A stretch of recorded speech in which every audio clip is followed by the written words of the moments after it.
It was an extraordinary weekend of scandal for one of our state governments. 3 ministers were forced to resign, 3 from a 14-member cabinet, and a senior parliamentary leader had to quit too after weeks of revelations about travel rorts.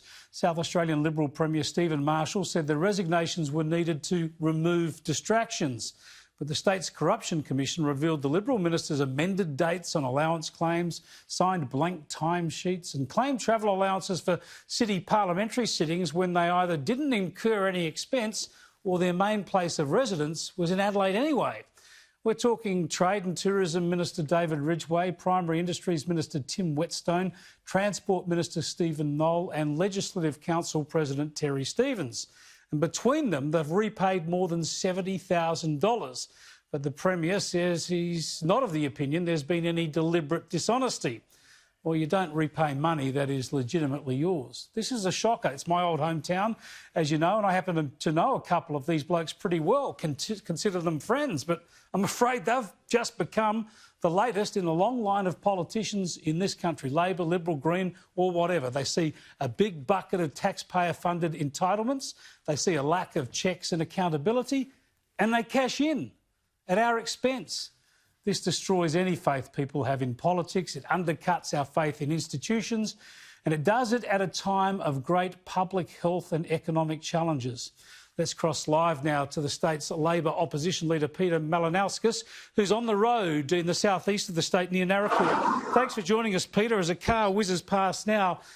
Is this enough? Have we seen enough from what's gone on here, or do we need further investigation and possibly resignations from Parliament? Well, thanks very much, Chris, for touching base. Look, this has been an extraordinary week in South Australian politics. To lose 3 very senior cabinet ministers, most of which are in economic portfolios, right at the time that the state is in probably the biggest economic crisis that it's seen in generations, is incredibly unfortunate. The Premier, you're right, has characterised this as a distraction. It's not a distraction, Chris, it's a scandal. And the Premier really should be exercising a function of leadership, calling these ministers out for the wrong reasons, set a clear standard. He shouldn't have accepted their resignations. He should have dismissed those ministers, because I think the South Australian public are right to expect that the Premier calls out wrongdoing where it has taken place. Yeah, it's a fair point. The point here, though, is not to excuse it at all, but this thing we've seen happen in federal politics and other state jurisdictions. Doesn't the system need the change? There seems to be no accountability. People are paid money up front. Shouldn't politicians operate like the rest of us do with work expenses? You've got to front up with a receipt before you see any money. Well, look, I don't think there's any doubt, Chris, that this necessitates a need for a review of the rules and the framework under which these country members' allowances operate, and hopefully the publicly announced ICAC investigation will facilitate that exercise. But let's be clear about this, Chris. It's very easy for politicians and the Premier to blame rules. The issue isn't necessarily always people walking rules. He shouldn't take a guide or a handbook to tell a Minister of the Crown that they shouldn't be charging taxpayers $234 a night to spend it with their mum and dad. They're charging taxpayers $234. I don't know. Because you make a good point. People, politicians especially, shouldn't need rules. They should be very, very respectful towards taxpayers' dollars. Unfortunately, we missed a bit of that because the cars zipping down the highway there sound like F-111s to us. They've got some pretty powerful cars in the southeast.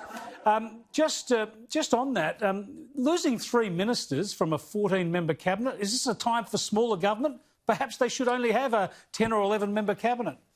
Look, Chris, we are in the largest economic crisis that this state has ever seen. There are currently 190,000 South Australians that are currently either unemployed or underemployed. We have the highest unemployment rate in the nation at 8.8%. We've got a youth unemployment rate of 17%. I think this is a case where we actually want stability from government and all hands on deck to try and actually institute some policy reform in South Australia to get people back into work and to allow businesses to be employing again. So I actually think now's the time where you actually want all ministers doing everything they possibly can. And it's incredibly unfortunate that in senior economic portfolios, we are now directionless as a state. And I think that is why the Premier should have shown leadership, actually dismiss these ministers early on so we can have a reset of this government for the second time in less than 6 months. All right, you're down in the southeast of the state now. You're only a few kilometres from the Victorian border. Tell us about the policing of that border to keep Victorians out of South Australia. There's even been police hunts on in the past week to track down Victorians who have slipped across the border. I was so keen to get down here, Chris, apart from the fact that this part of our state does represent a lot of economic opportunity, is to actually witness firsthand the impact that the cross-border community is experiencing as a result of the hard border closure. I've provided very strong bipartisan support to the Liberal government locally to make sure that border closure is in place and enforced. And I've got to say, SAPOL are doing an extraordinary piece of work keeping South Australians safe and as best as possible COVID-free. Yesterday, I know that they had police aircraft monitoring the border. They've had drones in the sky. They've got police working 24/7 around the clock in some pretty cold conditions to keep our state safe. But that's an effort that needs to be ongoing, because the last thing we want in South Australia is a second wave. We've had probably one of the best health responses in the nation, Chris, but we've had the worst economic response in the nation to the COVID crisis, and the last thing we could afford now is a second wave. So helicopters and drones, but no F-111s, thankfully. Thanks so much for joining us, Peter. I appreciate it. I appreciate it, Chris. Thank you. That's Peter Malinauskas, who's the Labor leader, the opposition leader in South Australia. He's down near Narracourt and Mount Gambier, which is right on the Victorian border. Those communities there across to Hamilton in Victoria and the like, and Portland in Victoria are very close. People travelling across that border normally, day in, day out, to work, to school, on farming missions, to buy sheep, sell sheep, sporting teams. The competition goes across from South Australia to Victoria, and it takes a hell of a policing effort there. You just heard there from Peter Malinauskas. I didn't realise that drones and helicopters and the like along that border. That is Australia in this crazy year of 2020. We just hope Victoria can get on top of that situation as soon as possible.